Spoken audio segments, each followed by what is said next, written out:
My name is Andy, and this is the most magical podcast on earth. When I'm not on holiday at Walt Disney World, I'm planning a holiday to Disney. And when I'm not planning a holiday to Disney, I'm talking about Disney with other UK fans like me who make the trip to Orlando and the House of the Mouse. So if you too are mad about Mickey, then this is the podcast for you.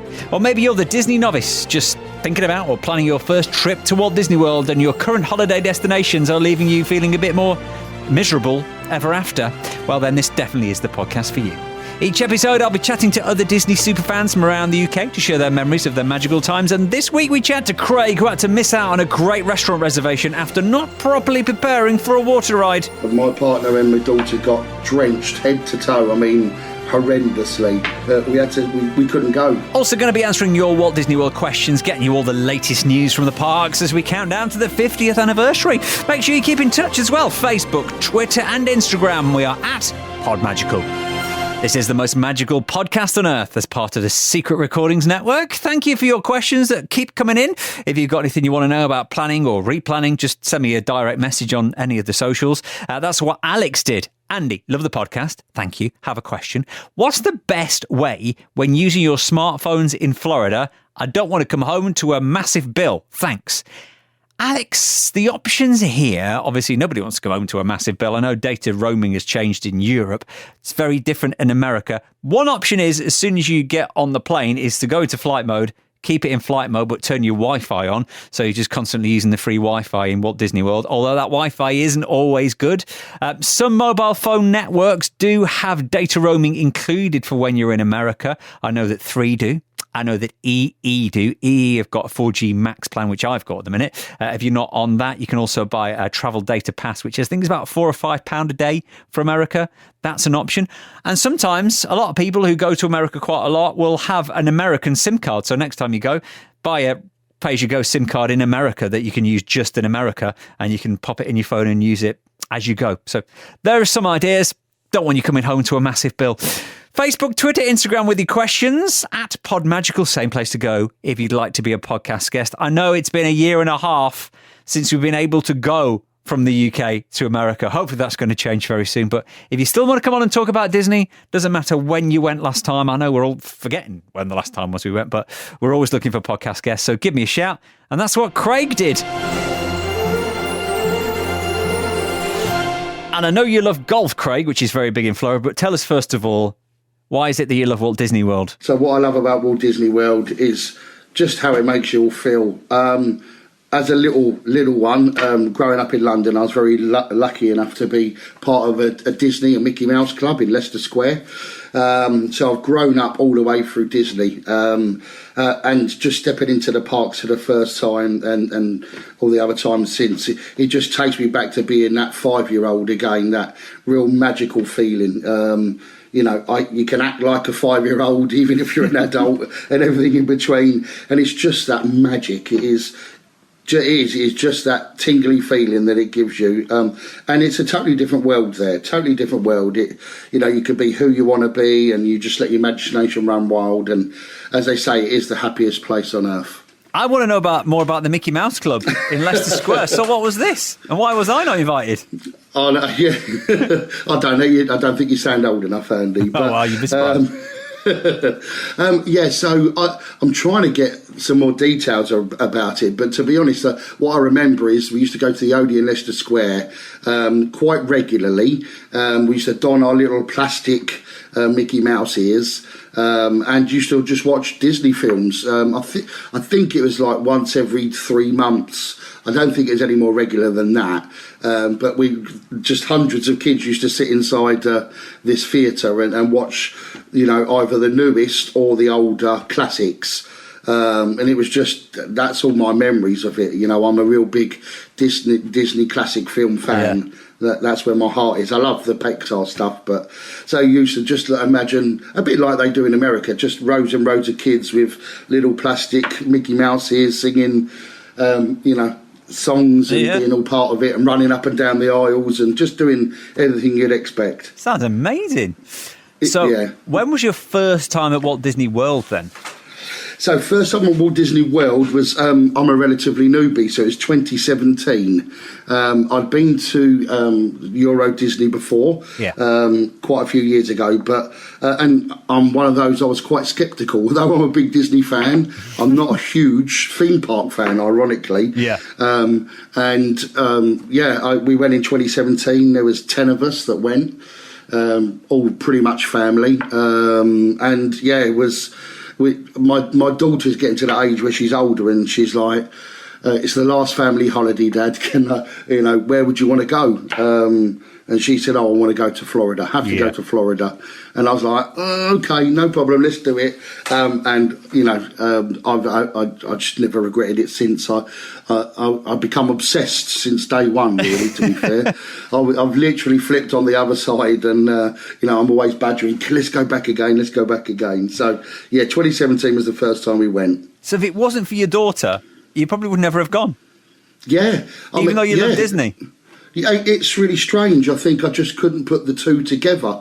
I think you hear different stories, and the magic has obviously calls you. It always calls you, but I'm not sure if I could do with the hassle. And to be honest with you, at the time we probably couldn't afford it, or it was a bit of a stretch too far.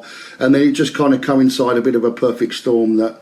By the time she asked, we were in a position that we could do it.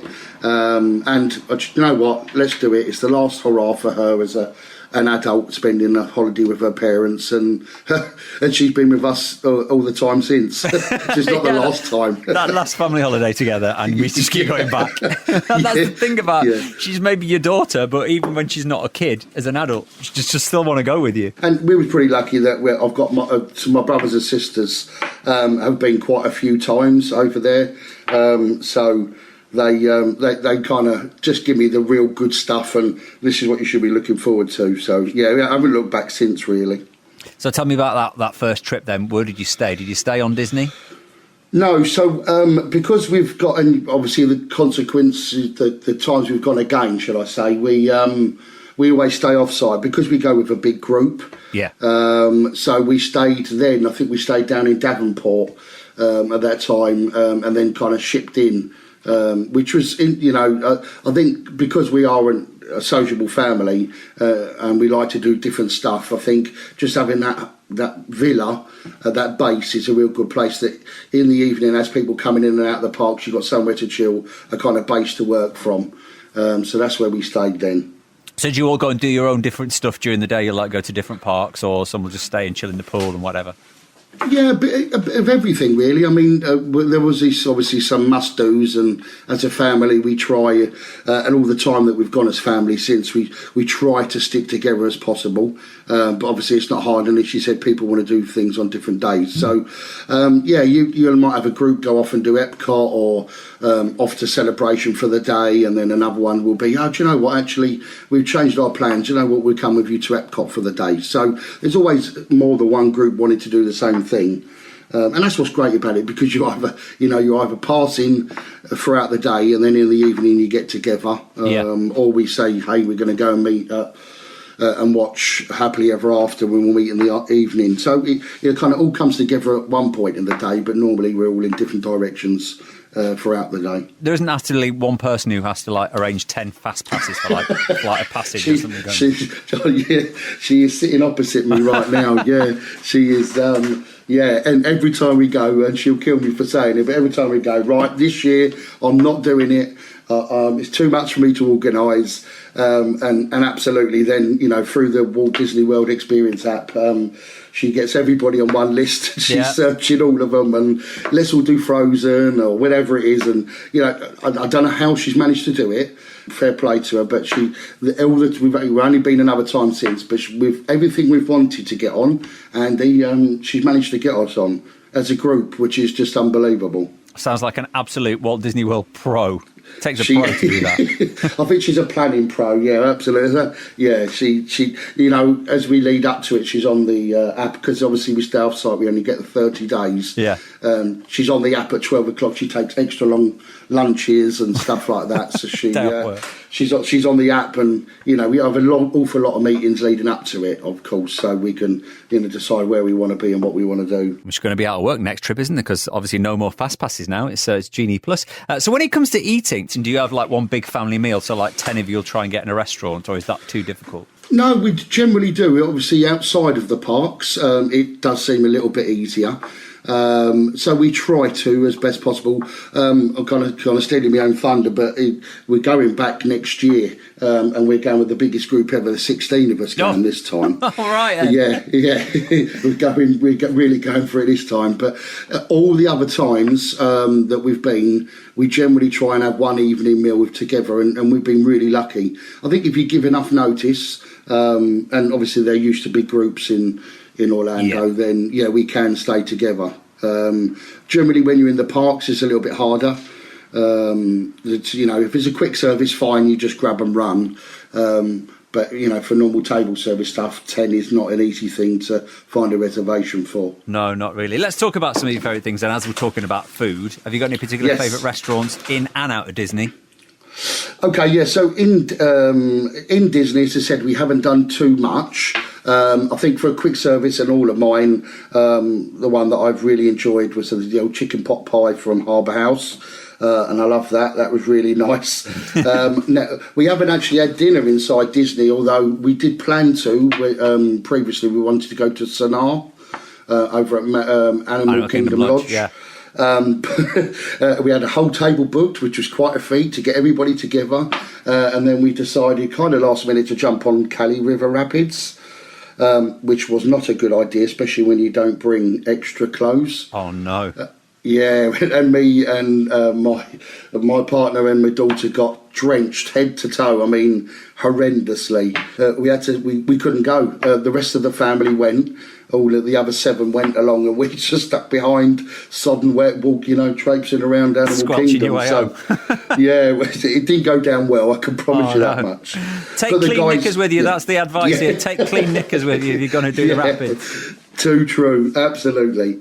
But the guys said they really love Sonar. We couldn't get it last time we went in 2019 because we just couldn't get it for that amount of group. But they really said, especially the bread service at Sonar, they said it was fab. They loved it there. Bread service is the best. But we want to really go, there's a few that we definitely want to try this time round when we go in 22 to kind of stretch our legs a little bit. Outside of Disney, there's so much. I mean, it's what do you want? What do you look for, really? I think probably for me, I'm a little big steak lover, and I've heard an awful lot about California Grill, but outside of Disney, the Longhorn Steakhouse was just... I'm even salivating thinking about it now because it's still the best steak I've ever had in all of my years. It was amazing. They know how to do steak in America. I think wherever you go, it's just the best. It is, and it's value for money. It's, that if you compared the size of the steak there to what it is here, and you're talking 4 or 5 times the amount, and it's good quality beef. It's lovely. So that's probably for me. I recommend Longhorn. If you like meat or certainly steak, then Longhorn Steakhouse is the one for me. You got to try the Yachtsman at the Yacht and Beach Club. Okay. Steakhouse, the Yachtsman is amazing. It's a bit on the pricier side. But because a lot of people say Le Cellier in the Canada Pavilion, which is good steak, but I think Yachtsman trumps it. I think Yachtsman's slightly better. Okay, I've just made a note of that. We'll have a look at the Yachtsman.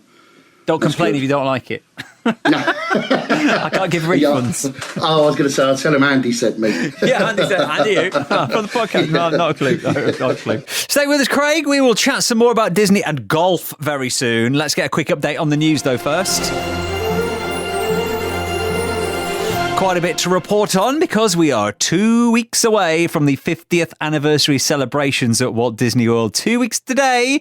So we've got 2 new nighttime fireworks spectaculars to look forward to at Magic Kingdom and at Epcot, which means dessert parties are back. There are 3 to choose from in the Magic Kingdom for their new firework display. I always go for the one where you have the desserts after the fireworks. It's also usually the cheapest one. Meanwhile, you can also watch the fireworks at Magic Kingdom from the top of the Contemporary. Celebration at the top is a new option. If you want a dessert party without actually going into the parks, you can watch the fireworks from up there. Also, over at Epcot, there are 2 dining experiences that you can have to watch the fireworks for Harmonious, which is their new one. Rose and Crown, over in the England Pavilion, you can get a 3-course meal plus drinks for $89. Spice Road Table is $72 for 3 courses and drinks as well. That's adult prices, by the way. The Candlelight Processional will be back this Christmas at Epcot, November, December. A great way to celebrate Christmas and the Nativity Story, part of the Christmas celebrations at Epcot. Of course, they didn't have that last year. Also at Epcot, we've got Space 220 opening very soon. The restaurant we've been waiting for years, where you can dine in outer space. It's going to be a set menu. So 2 courses at lunchtime will cost you $55. 3 courses at dinner time will cost you $79. Also, Club Cool is now open. Yes, Beverly is back with more free pop at Epcot next to the Creations shop, which is the brand new place to shop in Epcot. The menu is out for Steakhouse 71. So what was the wave at the Contemporary is now part of the 50th celebrations. So you can have a lovely steak in there. And Finding Nemo the Musical is going to be relaunched next year at Animal Kingdom. There was a bit of a worry early this week that Finding Nemo the Musical wasn't coming back at all. It's a great show over at Animal Kingdom. Disney have announced it's going to be updated, so it's not going to be up until next year. So 2022 will be back, a slightly updated version. I just hope they're keeping all the cast because they were incredibly talented. So we'll hang on for more news coming from Animal Kingdom and that show. And of course, any news that happens between now and the next podcast, I'll do my best to keep you updated. Check out our socials, Facebook, Twitter, Instagram, @PodMagical is where we are. I know that Prime Minister Boris Johnson is going to be in America next week. So maybe we'll get a little bit more of an indication on when the travel corridor, at least between the UK and USA, is going to be open. There doesn't seem to be any rumblings of anything at the minute. I know the airlines were pushing for September. We are now getting towards the end of September. We're in the middle of September. The other thing that people were looking for is Thanksgiving, which is the end of November. Yes, Thanksgiving would be good because I'm supposed to be going the weekend after Thanksgiving. So that would be great. Let's see what Boris can do when he's in America next week. We'll keep you updated with the news on our socials. Facebook, Twitter, Instagram, PodMagical. If you'd like to be a podcast guest, by the way, you can drop me a direct message on there too. That's what Craig did, who's on the podcast for this episode. And we haven't found out about your favourite rides or attraction. So what would you go for? So, I probably said a little bit earlier, I'm not a huge fan of theme parks, which is a bit bizarre, as Disney is the king of theme parks, and I'm not a huge lover of thrill rides. Yeah. So, beg the question why they go, but obviously you have to. Teacups, you go for the teacups. Well, I do. Do you know what, Andy? What I love is Soarin'. Soarin' is my one. It's, I think I heard all the stories as I was going. It used to be called, I think it was Soarin'.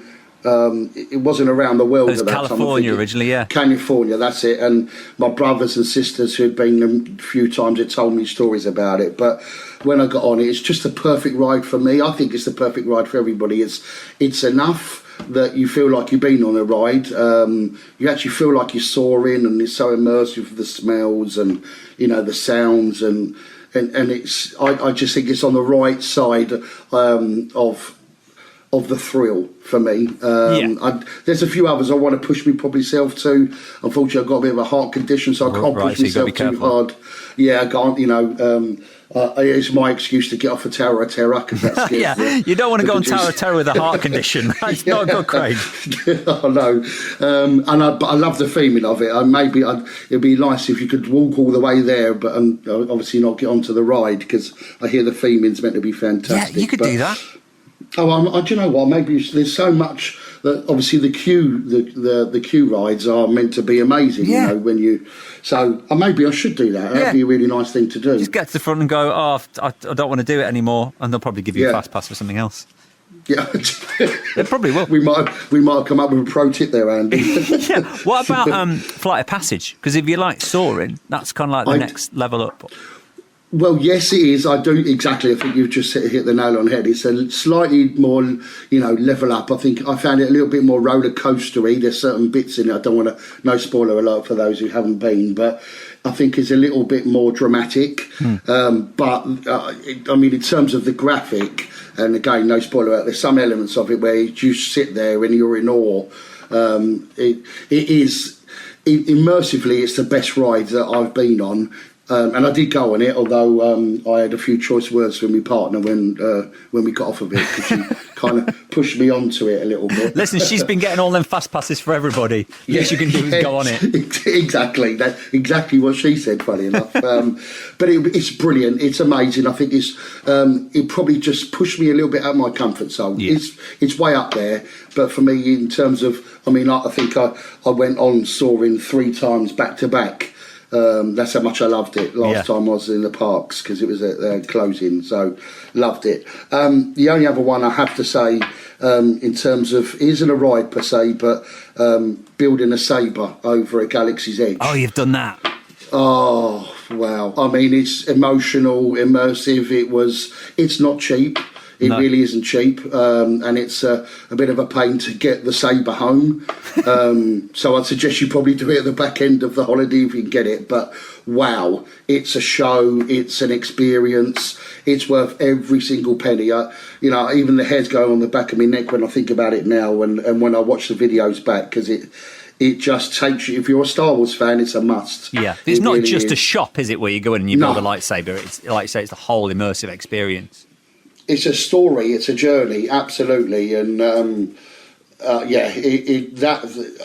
just slightly under, because I couldn't do that 4 or 5 times because I'd be bankrupt. That's why Soarin comes number 1. But this is absolutely, if you've got any sort of connection to Star Wars at all, and you can afford it, of course, it's definitely worth doing. But you can take another person with you, can't you? So it's the one person who builds a saber there, but you can take a guest in with you.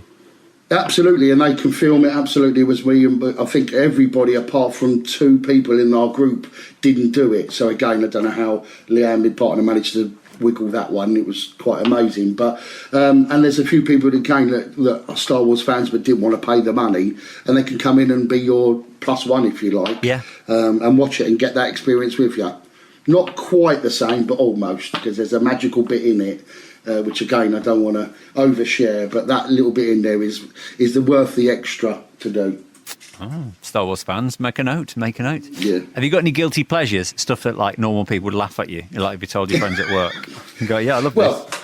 I think I'm mid-40s, and I work in a trade industry, so maybe for them Disney is the guilty pleasure. But I scream and shout about it. I love it.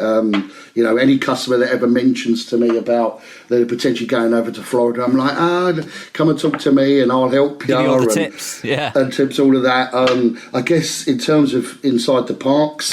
I kind of love to hate it a little bit, but small world. I think it's the song just dominates you for the rest of the time you're there. But it's the essence of Disney. I think it really is, or represents what Disney is all about. So it's one of them.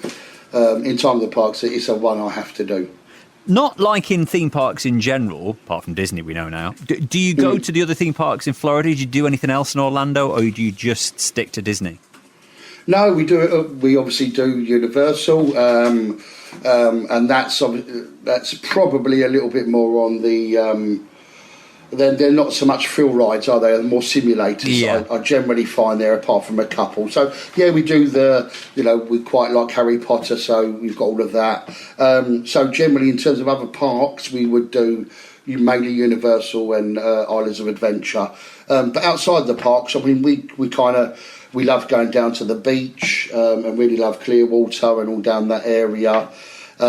We do some normal stuff, really, I suppose, is things like escape rooms on iDrive. Not many people know they're there, but really interesting, a bit of fun. Obviously air-conditioned, some golf and bits and pieces like that. We generally do celebration. I know I'm at that stage talking on the on your podcast where it's just been mentioned quite a lot, and we kind of stumbled across it as well. So that's really good. I love celebration, although a bit eerie and weird at times. Yeah, people say I've still not been. I'm still not been. Oh yeah. You need to go. It's just got this. I don't know. I think somebody else has said it on the podcast. It's got this cynical feel to it. That It's just too perfect, but it's really good. It's definitely worth an ice cream sitting there and just taking in the sights and sounds. And did you say you play golf as well? We do, yeah. Proper golf or crazy golf? No, well, we've done all. Bit both. We've done all lots, but the crazy golf certainly. So when you buy the package, you get some of the mini golf trucked in, and I found it quite a weird and strange scenario because I think when we were there, it's about 36 degrees because we normally go mid-August, and you're playing mini golf in flip-flops with a winter wonderland backdrop. It is just your brain can't commute. It's just so many things going on at the background. We do that. We also go to the range. So there's the Top Golf in America, which is great, and they really know how to do it. And then we do play 9 holes. Done any of the Disney courses? No, not yet. There was an Arnold Palmer one that we want to do, but normally where you stay and where we stay, there's a course attached to it. But we've booked and paid to take our clubs again this time, and I think there is an Arnold Palmer designed Disney course, which is for 9. What normally happens in America is they like you to play for a group of 4, and me and my brother Luke are the only real golfers in the family of 16 that's going. So you kind of get put off it sometimes because you could be put with 2 other people that you don't know. Right. Yeah. And that can just put you a little bit out of your comfort zone. Yeah. Obviously, you're on holiday, and Americans really like to play 4-ball. Rather than just 2 of you. But luckily, last time we played, it was just the 2 of us. Well, if you do go next time and you do one of the Disney courses, look out for the golf buggies because they've got Mickey Mouse ears on them on the top. Oh, yeah. They're full on, as you'd expect. Oh, how good would that be? Just for the photograph, just for Instagram. Absolutely, exactly. Just for the profile. Yeah, that'd be. We're going to do it. As I said, we booked and paid for the clubs to go on. It's just choosing the course now. Yeah. I'm going to give you your perfect 24 hours in Walt Disney World. So you can go, you can stay where you want. It's the Disney hotels. You can eat where you want, go on any of the rides, go to any of the theme parks, come and go as you please. How you starting the day, where you going, how you ending the day. 24 hours, Craig, at Walt Disney World. What are you doing? Okay, right. So we would wake up and actually, I think, is it Fort Wilderness? I've always fancied staying there. I quite like camping and the outdoors feel, so I think we'd stay there, wake up and then make our way into a must-do for us, which is the Garden Grill, and do the Garden Grill breakfast. Yes. And obviously, because it's a buffet style and you get meats, it's a lot of character meats. Obviously, Andy, it's right next door to Soarin, so, that's one of the other reasons. You've just been riding that all day. Just straight onto them, yeah. And then something we've done similarly, but I really want to do it again, was, and probably dial it up a little bit, is we've done 3 parks in one day. Last time we were there and we didn't get to the 4. So what I'd really like to do is start off in Fort Wilderness, have a bit of breakfast, obviously do Soarin, and then work our way around the other 3 parks. So we do 4 parks in one day. Tiring, but, just to take them all in, because they're so different in their own unique way. Yeah, it's a bit of a crazy thing to do because there's a lot of moving and running around, and it's tiring, but just to take all 4 parks in one day would be amazing. I'd sleep well after it. I know definitely, yeah. You wouldn't be able to do the rest of the holiday.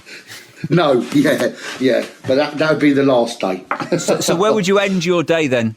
Your 24 hours? I think it'd have to be Magic Kingdom, and and hopefully would have been Happily Ever After, but obviously by the time we go, then the new show is going to come, isn't it, for the 50th anniversary? Yeah. So I'm unsure whether or not. I think the new show will replace Happily Ever After, which I'm pretty sure it will. But if in an ideal world, then it'd be there with all my family, just outside the castle watching Happily Ever After. And that's how you'd end your day. Have you got a particular favourite memory of all the times you've been? Yeah, so there's so many to. Can I be cheeky and have two? Go on, you can have two. Yeah, of course. Lovely. Okay. So the first time is the last time we went in 2019. My daughter Ellie, although grown up, she went to do a character meet with Buzz. And she's standing there doing the usual obligatory photos with Buzz, and just as she's walking off, she mentioned to him about the Spanish Buzz. I think she said "Olé," and then literally within seconds he dropped out of that character, pressed his button on his chest, and then adopted the Spanish pose. Oh wow! And I've got a picture of it, and it's just her doing the Spanish pose and him, and he just carried that character on for a minute or so, and just Brilliant. switched, and just the awareness of it, and as I said, she's grown up, but it'll always stay with me, that face. It was just her own little piece of magic. Yeah, you'll have to send us that photo. We'll share that photo. I will. I will send it straight away. I will. It'll be fab. And then the second one is actually still from the second time we went, but as I said earlier, we were lucky enough to get, or the whole group, we went on Frozen Ever After. And my little niece, bless her, I think she was only 3 at the time. She obviously loves Frozen. And we almost pretty much got a boat to ourselves, but there was one random guy who was sitting on the front of the boat. And as soon as we got on the ride, we just went for it as a family, just all the inhibitions out, singing at the top of a voice, really getting into it. And then just as we kind of, coming to the end of the ride, the guy turned round and he had tears in his eyes. And he said, just thank you so much for making this ride so magical. Aww. And it turned out on his T-shirt, which I've also got a picture of, is he's got an Olaf T-shirt. So he's obviously a huge fan of Frozen. And he was really moved, and it just felt, it was almost for that small period of time as part of the family. Yeah, and he was there on his own. And he's there on his own, and he just so happened that we were on the ride with him, and we all really went for it, and it was just hopefully create a tiny little bit of magic for him, which was fantastic while we loved the ride. So them two bits stick in my mind. And you say you're booked for next year? Yes, we are, absolutely. Yep. Yeah, we're booked. Yeah, go on, sorry. Is it a new booking, or is it like last year's or this year's that you just keep moving? Well, no, so we've kind of made a decision the minute we went in there is that every 2 years we'd go. Right. I think every year it probably doesn't. You don't appreciate the changes, the subtle changes, or some of the bigger changes. So we kind of decided that we would want to, for the foreseeable, is going every 2 years. Yeah. Apart from, obviously, because we're going this time, we're going for 3 weeks. Right. And there's 16 of us. And it's a huge villa we're staying in. We just decided to take an extra year. So it is a new booking. We booked it in 2019, believe it or not, with the company that we go with. So we could book it that far in advance. And we're going in 2022, mid-August. If I don't look at the countdown every day, then I'd be lying, because I do. Have you got one of those little countdown things that you change the countdown every day? Because I have. Oh, absolutely. Yeah. I've got it on my phone, I've got it on my iPad, I've got it at work. Keeps you going, doesn't it? It does, it really does. And obviously you've got the vlogs and the pod, I'm relatively new to the podcast, and I just love listening to them. It just, my little piece of magic as I come into work and on the way home, it just gets me excited. Probably a bit too much, because most of the time it's what I talk about the most. Well, thanks for coming on and sharing your memories, Craig. I'm glad you enjoyed the podcast. Loved it, absolutely loved it. Thank you for allowing me to share such wonderful memories. And have a magical day. You too, Andy. Thanks for having me. Take care. And if you'd like to share some of your magical memories and you want to come on the podcast for a chat, don't be shy. Give me a message, Facebook, Twitter or Instagram. Just slide into my DMs and say, want to come on the podcast for a chat, and we'll sort out a time, we'll get you recorded. Finally, for this episode, we've got a top tip, as we always do. We always end the episode with a top tip. And this one is all about food portions in America. You probably know they're massive, so sometimes if you go for dinner, you might want to share it and go, yes, we'll have one meal, please, and we'll have 4 side plates, because there's 4 of us, and that meal is probably big enough for 4 of us. But did you also know that a snack can be a meal? I know back in the old days of the dining plan, we used to get the free dining plan, we used to get a snack credit, and you want to spend it on a Starbucks or a Dole Whip. Well, look out for those, because they've still got those little symbols that say snack credit, because sometimes some of those snacks are actually good enough for a meal. Probably not a big sit-down dinner, but especially things like poutine or some of the spring rolls or some of the sides actually will be big enough for a lunch. So think about snacks as being a small lunch and might save you a bit of money next time we go to Walt Disney World, whenever that may be. I can tell you when the next podcast will be. It will be in 2 weeks' time, which just happens to be the 50th anniversary of Walt Disney World on the 1st of October. So make sure you have subscribed to the podcast. If you could give us a 5-star review as well, especially if you're listening on Apple Podcasts, just hit that 5 stars and leave a lovely comment. That just helps people find us if you've done that already. Thank you so much. And until the next time, please stand clear of the doors.